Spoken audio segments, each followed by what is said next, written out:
I'm going to tell you about proteins. You know what proteins are, right? Yes. Yes. We eat proteins and we need them. We need fat, we need, carbohydrates, and proteins is, something we need. But what are proteins? Proteins are long chains of amino acids, and that's why I have this snake. It's kind of like this, or you can think about a boiled spaghetti thing, like a string. So the DNA in our body codes for the proteins, and from the DNA you read a gene, right? And that's the genetic information, and you make a protein. And a protein is then amino acids put in a linear chain. So we have 20 different amino acids, and at each position in a protein you can put one of the 20. So you can have huge amounts of combinations, but it's dictated by the DNA. So in the end we have maybe 10,000 proteins in a cell. So in each cell, so we have millions and millions of cells in a human being. In each cell you have these like 10,000 proteins. They are made like this piece of spaghetti.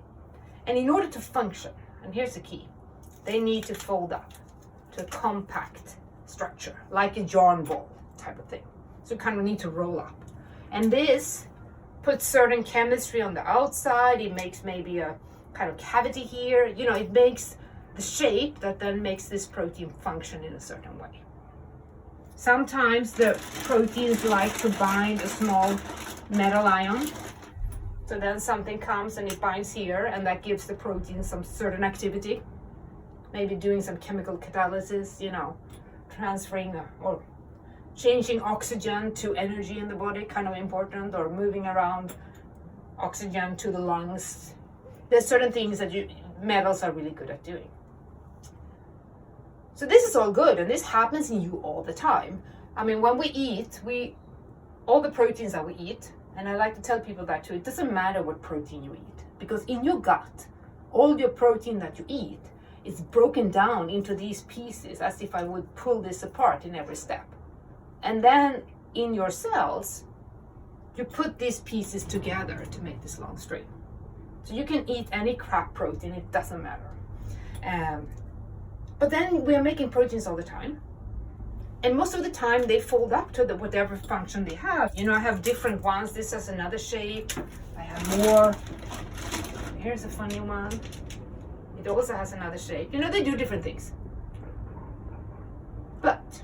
So they do all the things in our bodies, these different proteins. So all the diseases that are there and can happen to you, in principle, they are all because there's something wrong with the proteins. Maybe a protein has a mutation, some genetic problem, that are inherited, some genetic disease. You might get the wrong amino acid in some place from your DNA. Then the protein is not made correctly, it can't fold up. You lose that function.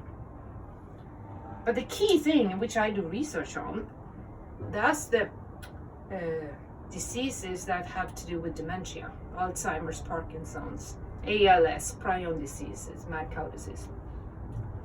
Those diseases, you have proteins like this that don't fold up correctly, and that's bad in itself. You lose some function, but then they start to clog together with other proteins. So you get all these long fibers of proteins. We call them amyloids or plaque, and they clog your brain cells, and then the brain cells die. And if you have less brain cells, there are many things that will stop functioning, right? And you will lose memory, and you lose ability. But in Parkinson's, for example, the brain cells that die are in the motor system, so you get impairment in walking and so on. So these diseases that relate to proteins aggregating or clumping together to long fibers, they called amyloid diseases. We have no cures. So it's a huge problem, because the largest risk factor is age, and the world's population is getting older, which is really important, or it's really good, right? We want to live longer, so that's good. I mean, people survive longer, but we want a healthy life. So many people are speculating or predicting that this will really be a burden to society in the future, when a lot of old people will have these diseases. We need nursing homes, we need to take care, there's some medicine that can maybe treat symptoms for a while, but then you need to take care of these people. So we need to do something. So that's why I do basic research. I try to really understand, the mechanism of how things come together, what triggers them to start to find each other. How can I maybe put something in between and block this so I can stop it?